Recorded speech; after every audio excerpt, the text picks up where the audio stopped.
കേരളത്തിലെ RSS വളർന്നത് communist പാർട്ടിയെ ഭക്ഷിച്ചിട്ടാണ്. പുതിയ തലമുറയോട്, നമ്മുടെ സമൂഹത്തോട് പൊതുവെ RSS എന്ന് പറയാനുള്ളത്, അതിനെ ഏറ്റവും ചുരുക്കി പറഞ്ഞാൽ പഞ്ചപരിവർത്തനം എന്ന് പറയാം. RSSന്റെ രാമരാജ്യവും ഗാന്ധിജിയുടെ രാമരാജ്യവും തമ്മിൽ സാമ്യം ഉണ്ടോ? ഒന്ന് തന്നെയാണോ? അല്ലെങ്കിൽ ഗാന്ധി RSSനെ എങ്ങനെ കണ്ടുവെന്നും RSS ഗാന്ധിയെ എങ്ങനെ കണ്ടുവെന്നും ആഴത്തിൽ മനസ്സിലാക്കാൻ ശ്രമിച്ചിട്ടില്ലാത്തവരാണ് പലപ്പോഴും RSSനെയും ഗാന്ധിയെയും തമ്മിൽ ശത്രുതയോടുകൂടി ചിത്രീകരിക്കാറുള്ളത്.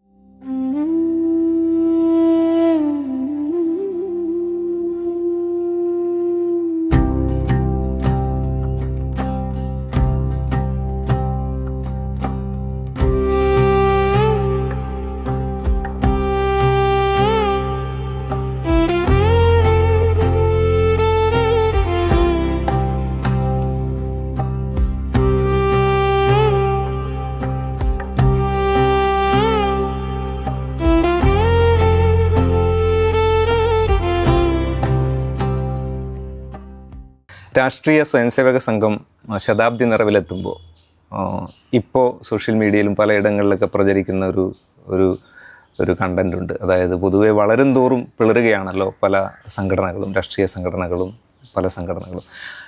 RSSനെ സംബന്ധിച്ചിടത്തോളം അത് വളരും തോറും വളരുക തന്നെയാണ്, അതെവിടെയും പിളർന്നിട്ടില്ല. സംഘത്തിൻ്റെ ഈ ഒരു 100 വർഷത്തെ ചരിത്രരചനക്ക് ശ്രമിക്കുമ്പോൾ അങ്ങയുടെ മുന്നിലുള്ള വെല്ലുവിളികൾ എന്തൊക്കെയായിരുന്നു?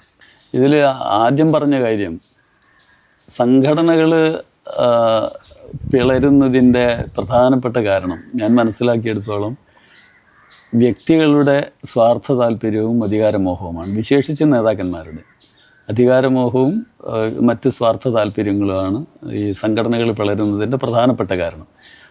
RSSൽ ഇത് രണ്ടുമില്ല. വ്യക്തിപരമായ താല്പര്യം, RSSന് ഒരൊറ്റ താല്പര്യമേ ഉള്ളൂ, മുഴുവൻ സ്വയംസേവരുടെയും താല്പര്യം രാഷ്ട്ര താല്പര്യം, വ്യക്തി താല്പര്യം, സ്വാർത്ഥ താല്പര്യമില്ല.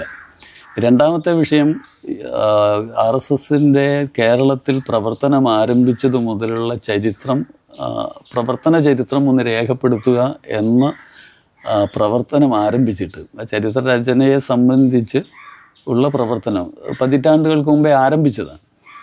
കുറേ വർഷങ്ങളായിട്ട് നടന്നു പോരുന്ന ഒരു പരിശ്രമത്തിൻ്റെ തുടർച്ച മാത്രമാണ് ഇപ്പോൾ നടത്തിക്കൊണ്ടിരിക്കുന്ന പരിശ്രമം. അതിൽ ഏറ്റവും ബുദ്ധിമുട്ട് നമുക്ക് RSSൻ്റെ പ്രവർത്തനം കേരളത്തിൽ ആരംഭിക്കുന്നത് അഖില ഭാരതീയ തലത്തിൽ ആരംഭിച്ച് 17 വർഷങ്ങൾക്ക് ശേഷമാണ്. 1942 പ്രവർത്തനം ആരംഭിക്കുന്നത്. അന്ന് പ്രവർത്തനത്തിലുണ്ടായിരുന്നവർ, നാഗപ്പൂർ ഉൾപ്പെടെയുള്ള പ്രദേശങ്ങളിൽ നിന്ന് പ്രചാരകന്മാരായി ഇവിടെ വന്നിരുന്നവരോടൊപ്പം പ്രവർത്തിച്ചിരുന്നവർ, അവരൊക്കെ ഏറെക്കുറെ മൺമറഞ്ഞു.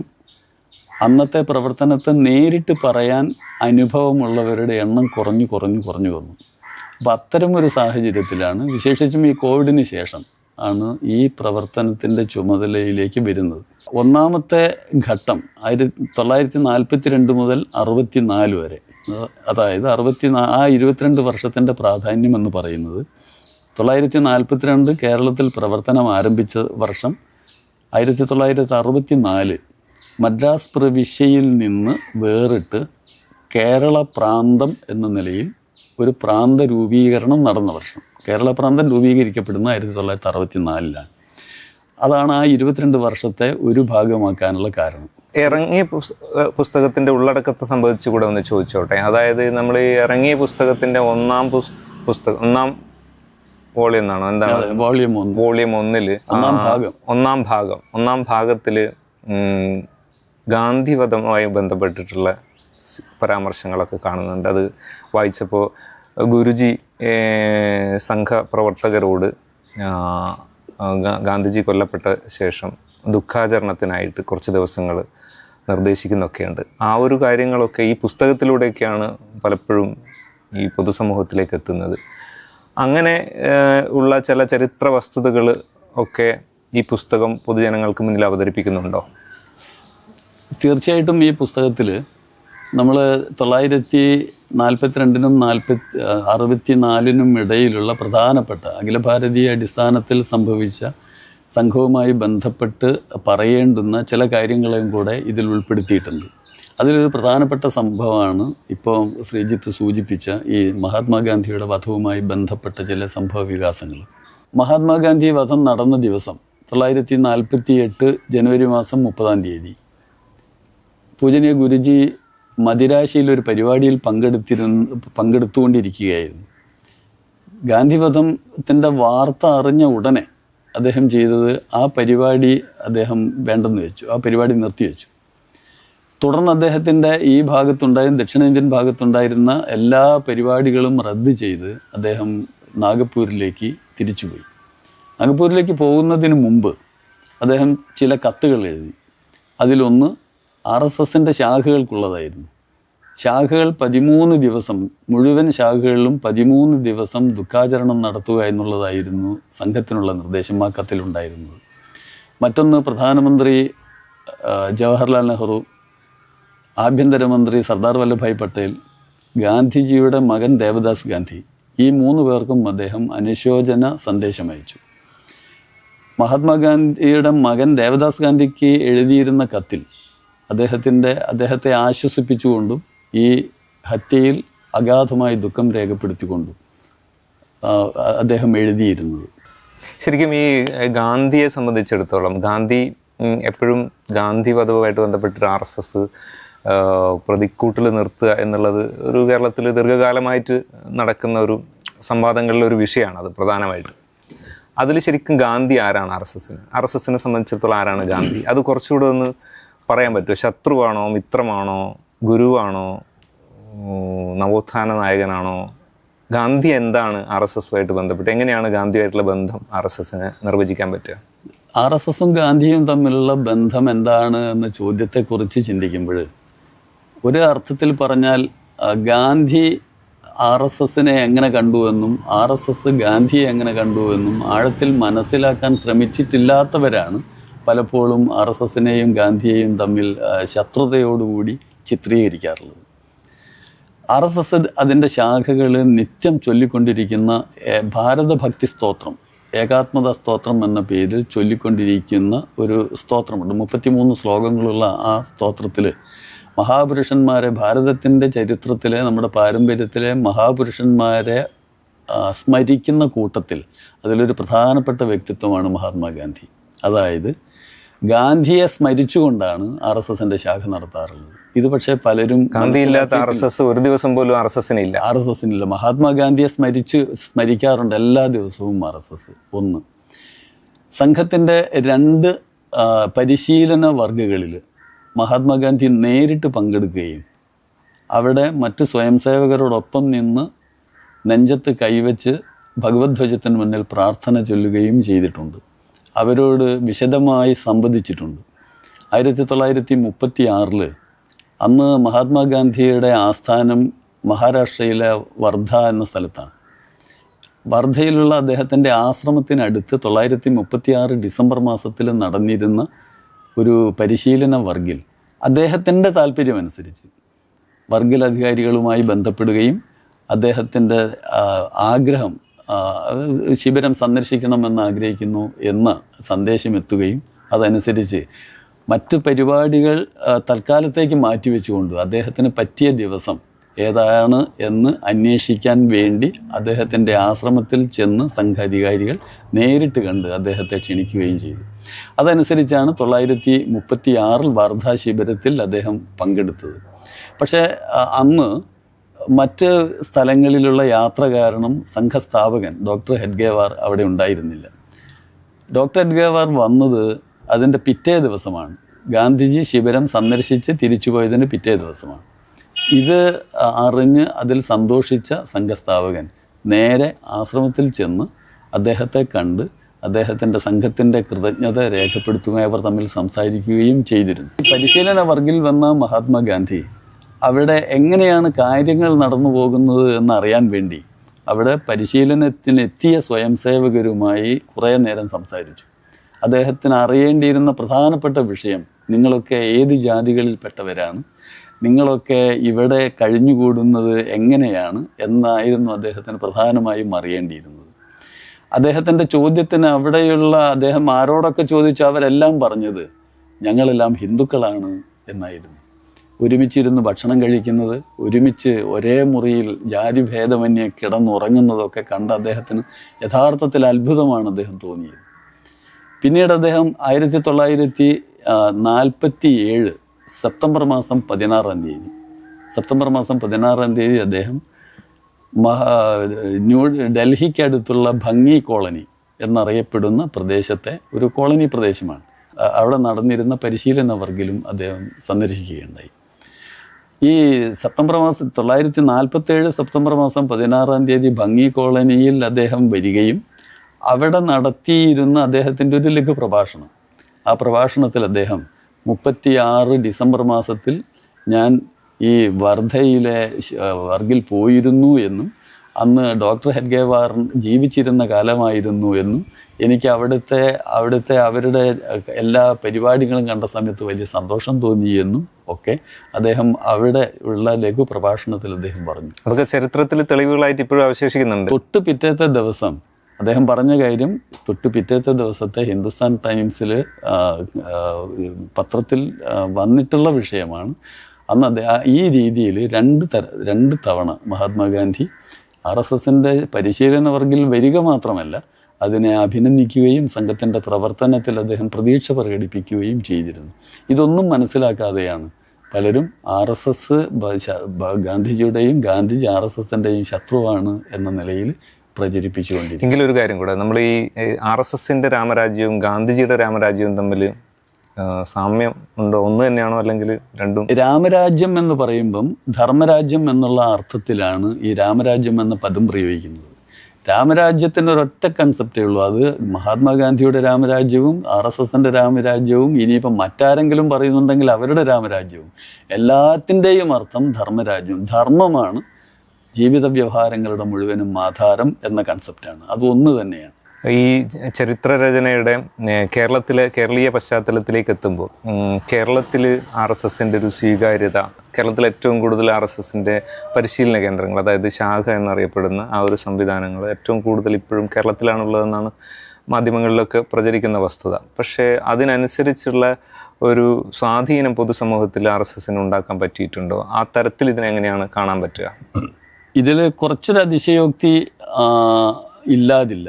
കാരണം കേരളത്തിലാണ് RSSന് ഏറ്റവും കൂടുതൽ ശാഖകൾ എല്ലാ കാലത്തും ഉണ്ടായിരുന്നത്, മുമ്പ് അങ്ങനെയായിരുന്നു എന്നൊക്കെ പറയുന്നതിൽ നമ്മൾ മറ്റ് സംസ്ഥാനങ്ങളെ താരതമ്യപ്പെടുത്തുമ്പോൾ, ഉദാഹരണത്തിന് മഹാരാഷ്ട്ര, അതുപോലെ ഉത്തർപ്രദേശ്, ഇത്തരത്തിലുള്ള സംസ്ഥാനങ്ങളൊന്നും സംഘത്തിൻ്റെ ഒരു പ്രാന്തം എന്നുള്ള നിലയിലല്ല പ്രവർത്തിക്കുന്നത്. ഉത്തർപ്രദേശിൽ 4 പ്രാന്തങ്ങളായിട്ടാണ്, ഇതുപോലെ മഹാരാഷ്ട്ര 2-3 പ്രാന്തങ്ങളായിട്ടാണ്. കേരളമാണെങ്കിൽ ഇതുവരെ ഈ പറഞ്ഞിരുന്ന കാലത്തൊക്കെ കേരളം ഒരൊറ്റ പ്രാന്തം, ഒരു സംസ്ഥാനം ഒരു പ്രാന്തം എന്ന നിലയിലാണ് കേരളം പ്രവർത്തിച്ചു പോകുന്നത്. അപ്പോൾ അത്തരം സംസ്ഥാനങ്ങളുടെ മുഴുവൻ അതിൻ്റെ ആകത്തുക നോക്കിയാൽ ഈ 4 പ്രാന്തങ്ങളിലും കൂടി വരുന്ന ശാഖകളുടെ എണ്ണം കേരളത്തിലെ ശാഖകളുടെ എണ്ണത്തേക്കാൾ കൂടുതലുണ്ടാവും. ആ നിലയ്ക്ക് നോക്കുമ്പോൾ കേരളത്തിൽ ഏറ്റവും കൂടുതൽ ശാഖകൾ കേരളത്തിലായിരുന്നു എന്ന് പറയുന്നതിൽ അങ്ങനെ ഒരു അതിശയോക്തി ഉണ്ട്. എന്നാൽ കേരളത്തിലെ രാഷ്ട്രീയ സാഹചര്യം, ഉദാഹരണത്തിന് ഈ നാട്ടിലെ മുന്നണി സംവിധാനം, അതുപോലെ കേരളത്തിലെ രാഷ്ട്രീയ രംഗത്തെ മറ്റ് സംസ്ഥാനങ്ങളെ അപേക്ഷിച്ച് നിലനിൽക്കുന്ന നിരവധി ഘടകങ്ങളുണ്ട്.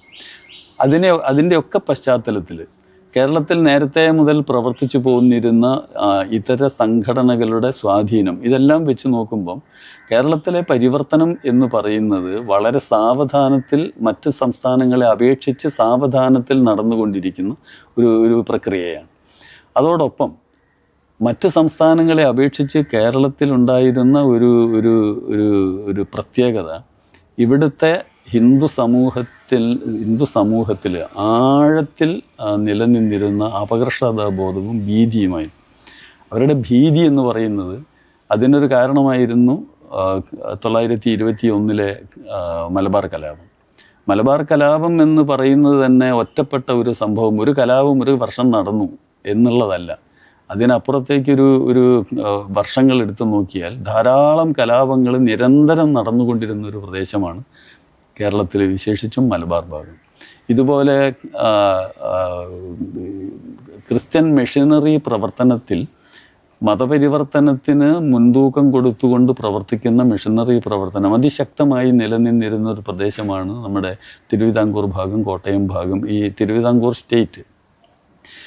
ഈ നിലയ്ക്കൊക്കെ നോക്കുമ്പം അവരുടെയൊക്കെ പ്രവർത്തനത്തിൻ്റെ ഫലമായി നൂറ്റാണ്ടുകളിലൂടെ സംഭവിച്ചിട്ടുള്ള ഒരു വലിയ ഹിന്ദു വിരുദ്ധ, ദേശവിരുദ്ധ പ്രവണത നിലനിൽക്കുന്ന ഒരു സവിശേഷ സ്വഭാവമുള്ള സംസ്ഥാനമാണ് കേരളം. ആ നിലയ്ക്ക് നോക്കുമ്പം വളരെ വലിയ മാറ്റങ്ങൾ വരുത്താൻ കഴിഞ്ഞിട്ടുണ്ട്. ആനുപാതികമായി മറ്റുള്ള സംസ്ഥാനങ്ങളുമായി താരതമ്യപ്പെടുത്തി നോക്കുന്ന സമയത്ത് അല്പം പിന്നിലാണെങ്കിലും കേരളത്തിലെ ഈ ജടിലമായ സാമൂഹ്യ വ്യവസ്ഥിതിയെ വെച്ച് നോക്കുമ്പോൾ വളരെയധികം മുന്നോട്ട് പോകാൻ RSSൻ്റെ പ്രവർത്തനത്തിലൂടെ ഈ സമൂഹത്തിന് കഴിഞ്ഞിട്ടുണ്ട് എന്നുള്ളത് സ്പഷ്ടമാണ്. ശരിക്കും ഈ പാർട്ടിപരമായിട്ട് നോക്കുകയാണെങ്കിൽ കോൺഗ്രസ്സുകാർ, കമ്മ്യൂണിസ്റ്റുകാർ ഒക്കെ പലരും RSSലൂടെയും പിന്നെ RSSൻ്റെ വിവിധ ക്ഷേത്ര സംഘടനകളിലൂടെയൊക്കെ പിൽക്കാലത്ത് അവരുടെ പ്രവർത്തന മേഖല മാറിയിട്ടുണ്ട്. പല സാഹചര്യങ്ങളിലായിട്ട് ഒരുപാട് പേരെ കാണാനുണ്ട്. ഇതിൻ്റെ ഒരു സൈദ്ധാന്തിക വശം, അതായത് കുറച്ചുകൂടി നമ്മളതിൻ്റെ ആശയതലത്തിൽ ചിന്തിക്കുകയാണെങ്കിൽ ഈ കമ്മ്യൂണിസ്റ്റ് പ്രത്യയശാസ്ത്രം വളരെയധികം സജീവമായി നിൽക്കുകയും പൊതുസമൂഹത്തിൽ അങ്ങേയറ്റത്തെ സ്വീകാര്യത നേടുകയും ചെയ്തൊരു നാടാണല്ലോ കേരളം. അപ്പം അവിടെ ഈ ഒരു കമ്മ്യൂണിസവുമായിട്ട് ചേർത്ത് ചിന്തിക്കുമ്പോൾ ആ പ്രത്യയശാസ്ത്ര ധാരയുള്ള ആളുകൾ സംഘപരിവാർ പ്രസ്ഥാനങ്ങളിലേക്ക് വലിയ തോതിൽ കടന്നു വന്നിട്ടുണ്ടോ, അതോ കുറച്ചുകൂടെ ഗാന്ധിയൻ സങ്കല്പങ്ങളുമായിട്ടൊക്കെ ബന്ധപ്പെട്ടിട്ട് കോൺഗ്രസിൻ്റെ പശ്ചാത്തലത്തിലുള്ള കുറച്ച് സോഷ്യലിസ്റ്റ് കോൺഗ്രസ് ആ അനുഭവത്തിലുള്ള ആളുകളാണോ കേരളത്തിൽ കുറേ കൂടെ സംഘധാരയായിട്ട് ചേർന്ന് വന്നിട്ടുള്ളത്? ആ ഒരു കമ്പാരിസൺ എങ്ങനെ സാധിക്കുമോ? ഒരു തരത്തിൽ പറഞ്ഞാൽ കേരളത്തിലെ RSS വളർന്നത് കമ്മ്യൂണിസ്റ്റ് പാർട്ടിയെ ഭക്ഷിച്ചിട്ടാണ്. ഒരു ഉദാഹരണം പറഞ്ഞാൽ 1978-79 കാലത്ത് മലബാറിൽ, വിശേഷിച്ചും കണ്ണൂർ ജില്ലയിൽ തലശ്ശേരി, പാനൂര്, കൂത്തുപറമ്പ് തുടങ്ങിയ സ്ഥലങ്ങളിൽ വ്യാപകമായ രീതിയിൽ CPMഉം RSSഉം തമ്മിൽ സംഘർഷം നടന്നുകൊണ്ടിരുന്നൊരു കാലം. ആ കാലത്ത് മാതൃഭൂമി പത്രത്തിൽ, അന്ന് മാതൃഭൂമി പത്രത്തിൻ്റെ ഒരു ലേഖകനായിരുന്ന മംഗലാട്ട് രാഘവൻ, അദ്ദേഹം എഴുതിയ ഒരു റിപ്പോർട്ടുണ്ടായിരുന്നു. അത് ഈ RSS CPM സംഘർഷത്തിൻ്റെ പശ്ചാത്തലവും അതിൻ്റെ കാരണവും അന്വേഷിച്ചുകൊണ്ടുള്ള ഒരു അന്വേഷണാത്മക റിപ്പോർട്ടായിരുന്നു. അതിൽ അദ്ദേഹം വളരെ സ്പഷ്ടമായി എഴുതി, MV രാഘവൻ ഉൾപ്പെടെയുള്ള കമ്മ്യൂണിസ്റ്റ് പാർട്ടി നേതാക്കന്മാരുടെ വീട്ടുമുറ്റത്ത് പോലും RSSൻ്റെ ശാഖ തുടങ്ങുന്ന സ്ഥിതിയിലേക്ക് RSS വളർന്നു എന്നുള്ളതാണ് യഥാർത്ഥത്തിൽ കമ്മ്യൂണിസ്റ്റ് പാർട്ടിയെ RSSനെതിരെ തിരിച്ചതും സംഘർഷത്തിന് അവരെ പ്രേരിപ്പിച്ചതും എന്നായിരുന്നു. യഥാർത്ഥത്തിൽ അത് അവിടെ മാത്രം ഒതുങ്ങിയ ഒരു സ്ഥിതിവിശേഷമല്ല. കേരളത്തിൽ മൊത്തത്തിൽ RSSൻ്റെ പ്രവർത്തനം ഇവിടെ ആരംഭിക്കുന്ന സന്ദർഭത്തിലും തുടർന്നിങ്ങോട്ടും കമ്മ്യൂണിസ്റ്റ് പാർട്ടിയുടെ ആധിപത്യം നിലനിന്നിരുന്ന പ്രദേശമായിരുന്നു കേരളം. രാഷ്ട്രീയ ചരിത്രത്തിൽ തന്നെ 50കളെക്കുറിച്ചും 60കളെക്കുറിച്ചും ഒക്കെ പറയുന്നത് കേരളത്തിൻ്റെ രാഷ്ട്രീയ ചരിത്രത്തിൽ ചുവന്ന പതിറ്റാണ്ടുകൾ എന്നാണ്. അത്രയ്ക്ക് കമ്മ്യൂണിസ്റ്റ് ആധിപത്യം നിലനിന്നിരുന്ന പ്രദേശം. ഇന്ന് കമ്മ്യൂണിസ്റ്റ് പാർട്ടി എവിടെ എത്തി? കമ്മ്യൂണിസ്റ്റ് പാർട്ടിയുടെ സ്വാധീനം എവിടെ എത്തി? അന്ന് ശരിക്കും അത്രമേൽ അവകാശ സമരങ്ങളും പോരാട്ടങ്ങളും ഒക്കെ നടക്കുന്ന കൂട്ടത്തിൽ തന്നെയും വിശ്വാസപരമായിട്ടുള്ള ഒരു ഭൗതികവാദ സാഹചര്യങ്ങളിലൂടെയും എന്താ പറയുക, ആത്മീയതയ്ക്ക് ഒരു മറുഭാഗം ഉയർത്തിപ്പിടിച്ചുകൊണ്ടുള്ള ഒരു സിദ്ധാന്തവൽക്കരണം കേരളത്തിൽ നടന്നിട്ടുണ്ടല്ലോ ഈ കമ്മ്യൂണിസ്റ്റ് പാർട്ടികളുടെ നേതൃത്വത്തിൽ. അതിനെ ശരിക്കും അതിൻ്റെ ഒരു പാരമ്യത്തിൽ EMS, അതുപോലെ തന്നെ ഒരുപാട് നേതാക്കന്മാർ, സംസ്ഥാനത്തിൻ്റെ ഭരണ സംവിധാനം, ഒരുപാട് മാറ്റങ്ങൾ കേരളത്തിൽ ഉണ്ടാവുന്നുണ്ട്. പക്ഷേ ഒരു ഘട്ടം കഴിഞ്ഞപ്പോൾ ഇതെല്ലാം പിന്നെ താഴേക്ക് പോവുകയാണ്.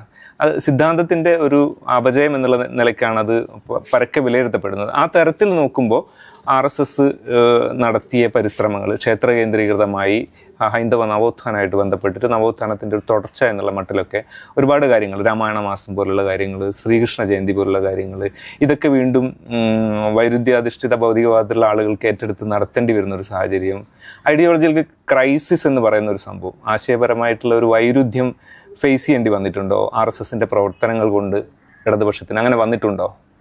കമ്മ്യൂണിസ്റ്റ് പാർട്ടിയുടെ ആയി ബന്ധപ്പെട്ട ഈ ചോദ്യം എനിക്ക് ഓർമ്മ വരുന്നത്, ഇതേ ചോദ്യം ഒരു സന്ദർഭത്തിൽ കേരളത്തിൽ RSSന്റെ പ്രവർത്തനവുമായി നാഗപ്പൂരിൽ വന്ന ആദ്യകാല പ്രചാരകന്മാരിൽ ഒരാളായിരുന്ന ദത്തോപന്ത് ഠേങ്കഡ്ജിയോട് ഈ ചോദ്യം കേരളത്തിൽ നിന്ന് ചോദിച്ചപ്പോൾ അദ്ദേഹം പറഞ്ഞ മറുപടിയാണ്.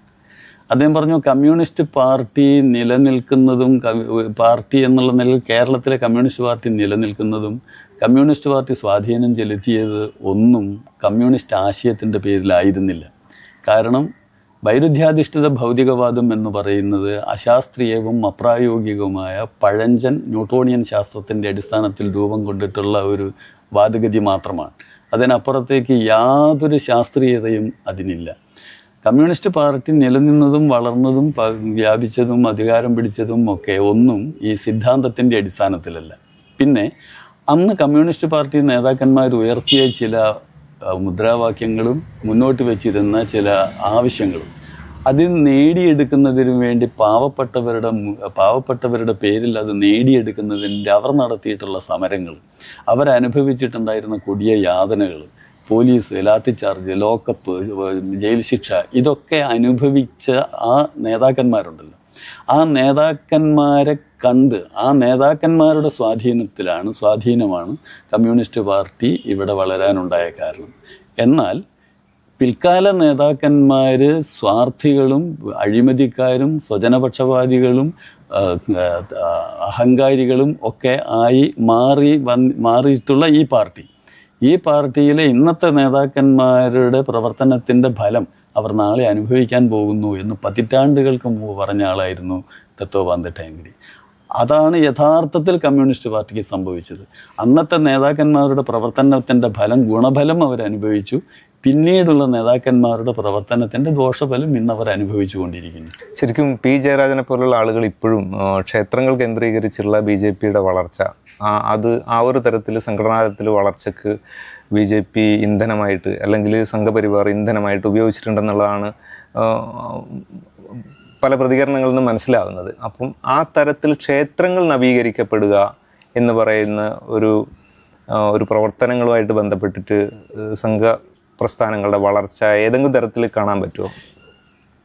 അത് യഥാർത്ഥത്തിൽ സംഭവിച്ചത് തിരിച്ചാണ്. ഇപ്പോൾ BJPയെക്കുറിച്ച് അദ്ദേഹം എന്തുകൊണ്ടാണ് അങ്ങനെ പറയുന്നതെന്ന് എനിക്കറിയില്ല. BJP ക്ഷേത്രങ്ങളെ കേന്ദ്രീകരിച്ച് പ്രവർത്തിക്കുന്നുണ്ടോ എന്നുള്ള കാര്യവും സംശയകരമാണ്. എന്നാൽ യഥാർത്ഥത്തിൽ സംഭവിച്ചത് വളരുന്നതിന് വേണ്ടിയിട്ട് RSSും അതുപോലെ അതുമായി ബന്ധപ്പെട്ട മറ്റ് സംഘടനകളും ക്ഷേത്രങ്ങൾ കേന്ദ്രീകരിച്ച് പ്രവർത്തിക്കുകയും അതിൻ്റെ അടിസ്ഥാനത്തിൽ വളരുകയും ചെയ്തു എന്ന് പറയുന്നതല്ല ശരി. ഇത്തരം സംഘടനകളുടെ പ്രവർത്തനം, വിശേഷിച്ച് സംഘപ്രവർത്തനം കേരളത്തിൽ വ്യാപിക്കുകയും ഹിന്ദു സമൂഹത്തിൽ നിലനിന്നിരുന്ന അപകർഷതാബോധം മാറി വരികയും ഒരു ആത്മവിശ്വാസത്തിലേക്ക് ഹിന്ദു സമൂഹം പരിവർത്തനം ചെയ്യപ്പെട്ടപ്പോൾ ക്ഷേത്രങ്ങൾ അവരുടെ ശ്രമഫലമായി, ഹിന്ദു സമൂഹത്തിൻ്റെ ശ്രമഫലമായി ക്ഷേത്രങ്ങളും ഉയർന്നു വന്നു. RSSന്റെ പ്രവർത്തനം വ്യാപിച്ചതുകൊണ്ട് ക്ഷേത്രങ്ങൾ ശക്തി പ്രാപിച്ചിട്ടുണ്ടാകും. ക്ഷേത്രങ്ങളൊക്കെ വിശേഷിച്ച് കേരളത്തിൽ 1980കളിലാണ്, 80കൾക്ക് ശേഷം ഇങ്ങോട്ടാണ് ക്ഷേത്രങ്ങൾ, നശിച്ചു കിടന്നിരുന്ന ക്ഷേത്രങ്ങൾ, അന്തിത്തിരി വെക്കാൻ ഗതിയില്ലാതിരുന്ന ക്ഷേത്രങ്ങൾ, ഒരു മനുഷ്യൻ തിരിഞ്ഞു നോക്കിയില്ലാതെ ക്ഷേത്രത്തിൻ്റെ അവശിഷ്ടങ്ങൾ കിടന്നിരുന്ന സ്ഥലങ്ങൾ, ഇതൊക്കെ അതാത് പ്രദേശത്തെ ജനങ്ങൾ, ഹിന്ദു സമൂഹം ഏറ്റെടുത്ത് വളർത്തി വലുതാക്കി കൊണ്ടുവന്നിട്ടുണ്ട്. അത് സംഘപ്രവർത്തനം വ്യാപിച്ചതിൻ്റെ ഫലമായിട്ടുണ്ടായതാണ്. അല്ലാതെ ക്ഷേത്രങ്ങൾ താനെ വളർന്നു വരികയും അല്ലെങ്കിൽ RSS ക്ഷേത്രത്തിനകത്ത് പോയിട്ട് അതിനെ വളർത്തിക്കൊണ്ടുവരികയും അതിൻ്റെ അടിസ്ഥാനത്തിൽ RSS വളരുകയും ചെയ്തു എന്നുള്ളതല്ല ശരി. RSSലൂടെ നേടിയിട്ടുള്ള ഈ ആത്മവിശ്വാസത്തിൻ്റെ ഫലം അത് സമൂഹത്തിൽ പ്രതിഫലിച്ചത് ഒന്ന് ക്ഷേത്രത്തിൻ്റെ നവനിർമ്മാണങ്ങളിലൂടെ ആയിരിക്കാം. ശരിക്കും ഈ 100 വർഷത്തെ ഒരു ചരിത്രം അടയാളപ്പെടുത്തപ്പെടുമ്പോൾ അതിൻ്റെ ഏറ്റവും അവസാനത്തെ അധ്യായങ്ങൾ നമ്മൾ ജീവിക്കുന്ന ഈ കാലഘട്ടമൊക്കെ ആയിരിക്കും. ഈ കാലഘട്ടത്തിൽ സംഘത്തിന് ഒരു പുതിയ തലമുറയോട് പറയാനുള്ളത് അല്ലെങ്കിൽ ആ തരത്തിൽ എന്തെങ്കിലും കാര്യങ്ങൾ പുതിയ തലമുറയോട്, നമ്മുടെ സമൂഹത്തോട് പൊതുവെ RSSന് പറയാനുള്ളത്, ഇന്നിപ്പം RSSൻ്റെ ശതാബ്ദി വർഷവുമായി ബന്ധപ്പെട്ട് ഏറ്റെടുത്തിട്ടുള്ള പുതിയ മേഖലകളിലെ പ്രവർത്തനത്തെക്കുറിച്ചാണ്. അതിനെ ഏറ്റവും ചുരുക്കി പറഞ്ഞാൽ പഞ്ചപരിവർത്തനം എന്ന് പറയാം. ഒരു സമൂഹത്തിൻ്റെ സമഗ്രമായ പുരോഗതി, സർക്കാരിലൂടെയോ ഏതെങ്കിലും സംഘടനകളിലൂടെയോ സാധിച്ചെടുക്കേണ്ടതല്ല. സാധാരണ മനുഷ്യൻ്റെ മനസ്സിൽ വരുന്ന പരിവർത്തനത്തിൻ്റെ ഫലമാണ് സമൂഹത്തിൽ സംഭവിക്കുന്ന പരിവർത്തനം. ആ നിലയ്ക്ക് സ്വന്തം നിലയ്ക്ക് തയ്യാറാവുക. ഒന്ന്, അവനവൻ്റെ കുടുംബത്തെ ശക്തിപ്പെടുത്താൻ, നമുക്ക് ചുറ്റുപാടുമുള്ള കുടുംബങ്ങളെ ശക്തിപ്പെടുത്താൻ, നമുക്ക് മറ്റ് സമൂഹങ്ങൾക്ക് ഒക്കെ നേരിടേണ്ടി വന്ന മറ്റ് ഇതര സംസ്കാരങ്ങൾക്ക്, ഇപ്പോൾ ഉദാഹരണത്തിന് ചരിത്രത്തിൽ ഒരുപാട് സംസ്കാരങ്ങളെക്കുറിച്ച് പറയും. ഈജിപ്ഷ്യൻ, ഇറാനിയൻ, ഇട്രൈസ്, ഊൺസ്, അമോറൈറ്റസ്, ഇങ്ക, മായൻ, ബാബിലോണിയൻ, റോമൻ, മെസോപ്പൊട്ടാമിയൻ തുടങ്ങി ഒരുപാട് സംസ്കാരങ്ങൾ. പക്ഷെ അതൊന്നും ഇന്ന് നിലവിലില്ല, എല്ലാം മരിച്ചു മണ്ണടിഞ്ഞു പോയി. അത്രയും പ്രാചീന കാലം മുതൽ ഉണ്ടായിരുന്ന ഭാരതീയ സംസ്കാരം ഇന്നും സവിശേഷം നിലനിൽക്കുന്നതിൻ്റെ കാരണം നമ്മെ ഇത്തരം വെല്ലുവിളികളും പ്രതിസന്ധികളും ഒക്കെ ഉണ്ടായപ്പോഴും നമുക്ക് ശക്തമായൊരു സംഘടന സഹസ്രാബ്ദങ്ങളായി ഉണ്ടായിരുന്നു. ആ സംഘടനയുടെ പേരാണ് കുടുംബം.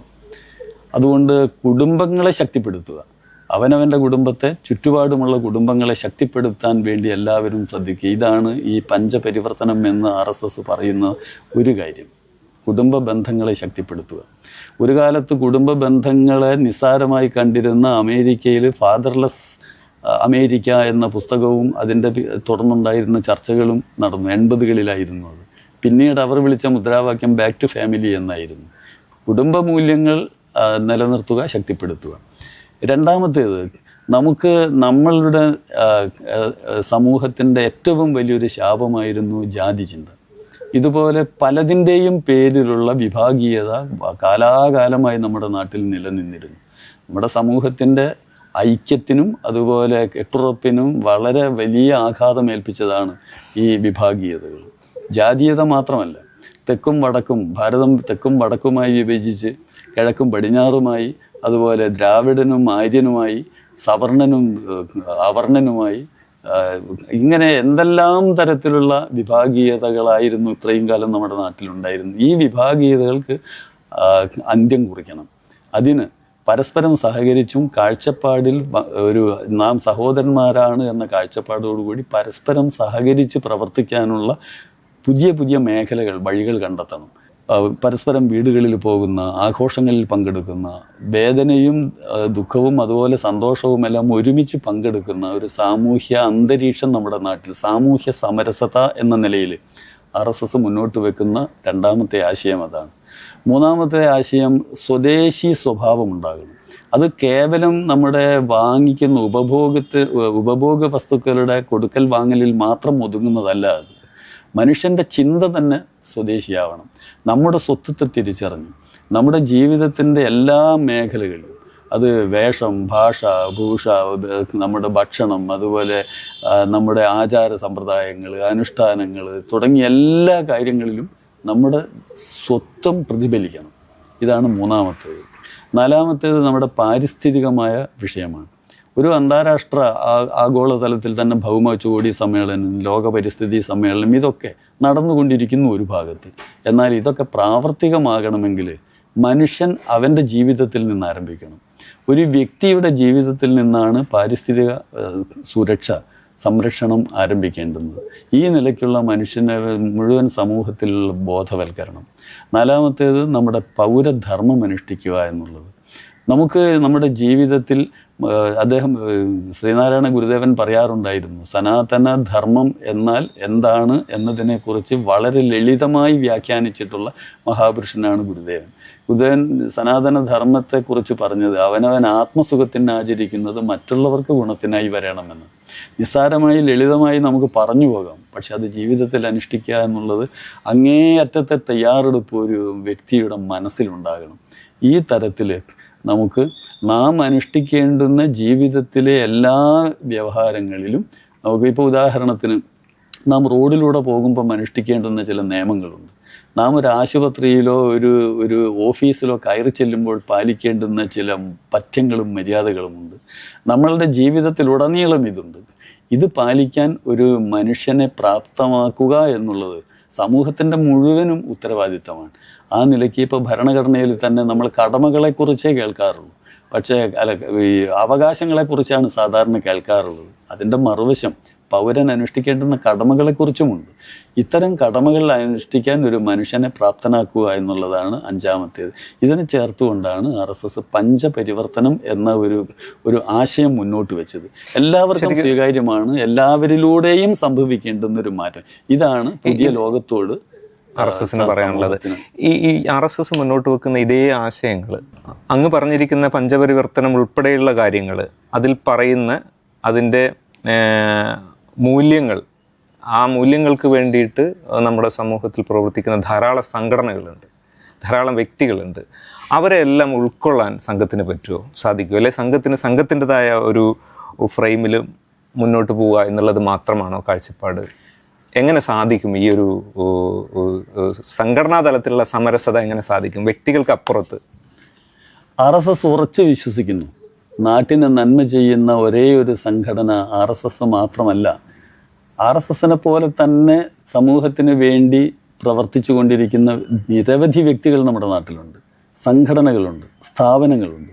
ഇവരുടെ എല്ലാവരുടെയും കൂട്ടായ പ്രവർത്തനം കൊണ്ടാണ് ഈ തരത്തിലുള്ള മുന്നേറ്റം നമ്മുടെ നാട്ടിൽ ഉണ്ടാകുന്നത്. അതുകൊണ്ട് RSS ഇനി അങ്ങോട്ട് 100 വർഷം പൂർത്തിയായ ഈ സംഘടന ഈ തരത്തിൽ പ്രവർത്തിച്ചു കൊണ്ടിരിക്കുന്ന, നാടിൻ്റെ നന്മയെ ആഗ്രഹിച്ചുകൊണ്ട് പ്രവർത്തിച്ചു കൊണ്ടിരിക്കുന്ന വ്യക്തികളെ അഖില ഭാരതീയ തലത്തിൽ തന്നെ പരമപൂജനീയ സർസംഘചാലക് അതുപോലുള്ള നിരവധി യോഗങ്ങളിൽ അദ്ദേഹം പങ്കെടുക്കുകയുണ്ടായി. നമ്മുടെ കേരളത്തിലും എല്ലാ സംഘ ജില്ലകളിലും ഈ തരത്തിലുള്ള പരിപാടികൾ, അതായത് ഇത്തരത്തിലുള്ള വ്യക്തികളെ, സംഘടനകളുടെ പ്രതിനിധികളെ ഒക്കെ പങ്കെടുപ്പിച്ചുകൊണ്ട് കൂട്ടായിട്ട് ചിന്തിച്ചു നമുക്കെങ്ങനെ ഒരുമിച്ച് പ്രവർത്തിക്കാം എന്നതിനെക്കുറിച്ച്. RSS വിശ്വസിക്കുന്നു, RSSന് ഒറ്റയ്ക്ക് ചെയ്യേണ്ടുന്ന പ്രവർത്തനമല്ല ഇത്.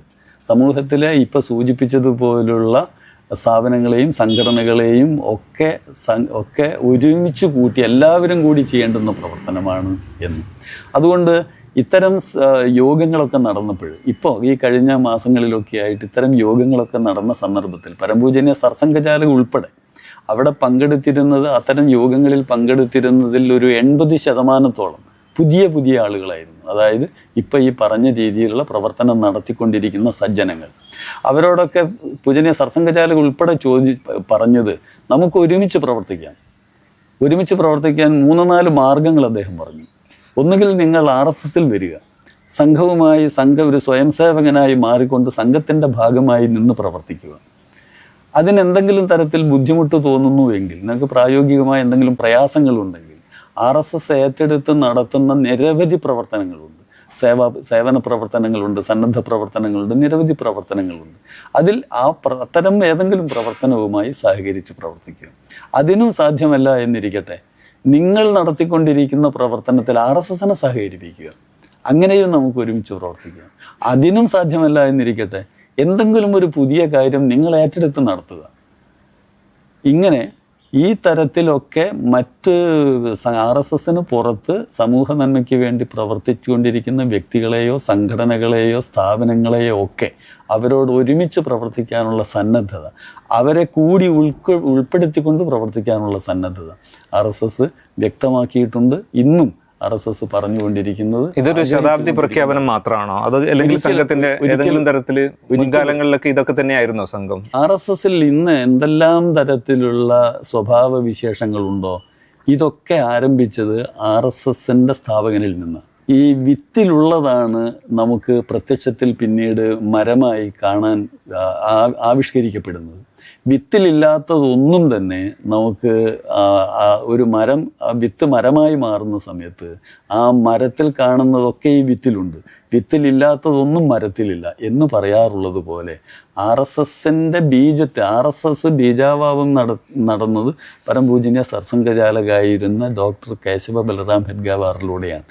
അദ്ദേഹത്തിൻ്റെ ആശയത്തെ അദ്ദേഹം സ്ഥാപിച്ച ആ സംഘടനയുടെ ആരംഭത്തിൽ തന്നെ ഈ വിശേഷങ്ങളെല്ലാം ഉൾക്കൊണ്ടിരുന്നു.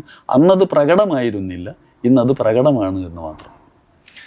10 ഗുണം 10 ഗുണം എന്ന് മലയാളത്തിൽ തന്നെ പഴഞ്ചൊല്ലുകളൊക്കെ ഉണ്ട്. അതിൻ്റെ മുഴുവൻ അർത്ഥമൊന്നും ഇപ്പോഴും നമുക്ക് പിടികിട്ടിയിട്ടില്ല. എങ്കിൽ പോലും ഇപ്പം പറഞ്ഞ വിത്തിൽ നിന്ന് രൂപപ്പെട്ട് ഇപ്പം 100-ാം വർഷത്തിൽ എത്തി നിൽക്കുന്ന സംഘത്തിന് വീണ്ടും ഒരുപാട് കാര്യങ്ങൾ ചെയ്യാനുണ്ട് എന്നുള്ളത് രാധാകൃഷ്ണൻജി പറയുന്നു.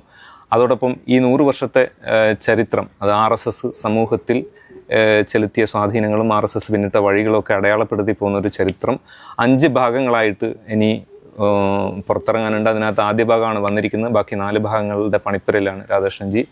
അത് എന്ന് തീരും എന്നുള്ളത് കൂടി പറഞ്ഞ് നമുക്ക് തൽക്കാലം ഇന്നിത് ഇവിടെ അവസാനിപ്പിക്കാൻ, വീണ്ടും കാണുകയും ചെയ്യാം. കേരളത്തിലെ സംഘചരിത്രത്തെക്കുറിച്ച് നേരത്തെ സൂചിപ്പിച്ചല്ലോ. 1942 കേരളത്തിൽ സംഘപ്രവർത്തനം ആരംഭിക്കുന്നത്. ആരംഭിച്ചതു മുതൽ ഇതുവരെയുള്ള ഈ ശതാബ്ദി വർഷം വരെയുള്ള കേരളത്തിലെ സംഘപ്രവർത്തനത്തിൻ്റെ ചരിത്രം രേഖപ്പെടുത്തണം എന്ന പ്രവർത്തനമാണ് നടന്നുകൊണ്ടിരിക്കുന്നത്. 64 വരെയുള്ള പ്രവർത്തനം ഉൾപ്പെടുത്തിക്കൊണ്ട് 1-ാം ഭാഗം എന്നുള്ള നിലയിലേക്ക് നമുക്ക് പ്രസിദ്ധീകരിക്കാൻ കഴിഞ്ഞു. ഇനി ഇങ്ങോട്ടുള്ളത് 1977 വരെ, 64 മുതൽ 77 വരെ 2-ാം ഭാഗവും, അതിനുശേഷം 3 ഭാഗങ്ങൾ കൂടി, ആകെ 5 ഭാഗങ്ങളായിട്ട് ഈ ചരിത്രം രേഖപ്പെടുത്തി പ്രസിദ്ധീകരിക്കണം എന്ന ഒരു ഉദ്ദേശത്തോടു കൂടിയാണ് ഇപ്പോൾ കാര്യങ്ങൾ നടന്നുകൊണ്ടിരിക്കുന്നത്. തീർച്ചയായിട്ടും സന്തോഷം. അടുത്ത എല്ലാ ഭാഗങ്ങളും അധികം താമസിയാതെ തന്നെ ആളുകളിലേക്ക് എത്തട്ടെ. കൂടുതൽ RSSനെ കുറിച്ച് ആളുകൾക്ക് അറിയാൻ കൂടെ അത് ഉപകരിക്കപ്പെടട്ടെ. നമസ്തേ.